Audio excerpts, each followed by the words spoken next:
भोजपुरी के power star Pawan Singh के song पुदीना हसीना 2.0 ने उड़ाए खेसारी लाल यादव के होश। रिलीज होने के 12 घंटे के अंदर 4 मिलियन व्यूज हासिल करके खेसारी के हसीना का तोड़ दिया रिकॉर्ड, जिसको देखकर खेसारी लाल यादव हुए हैरान। तो क्या गाने से जुड़ी पूरी जानकारी बताएंगे, लेकिन उससे पहले वीडियो को दिल से लाइक करते हुए चैनल को सब्सक्राइब जरूर कर लीजिएगा।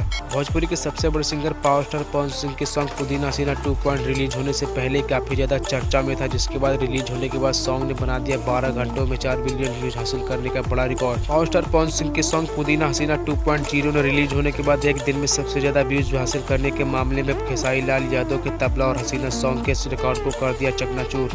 पवन सिंह के सॉन्ग पुदीना हसीना 2.0 को लिखा है रोशन सिंह ने, तो वही गाने में अपना म्यूजिक दिया प्रियांशु सिंह ने। वही पावर स्टार पवन सिंह के साथ पुदीना हसीना 2.0 सॉन्ग को गाया है भोजपुरी की जानी मानी सिंगर शिल्पी राज ने। तो वही गाने में नजर आने वाली भोजपुरी की एक्टर स्वीटी सिंह। 12 घंटों में 4 मिलियन व्यूज हासिल करने वाला सॉन्ग पुदीना हसीना 2.0 म्यूजिक वर्ल्ड में नंबर 4 पर ट्रेंड भी करने लगा है।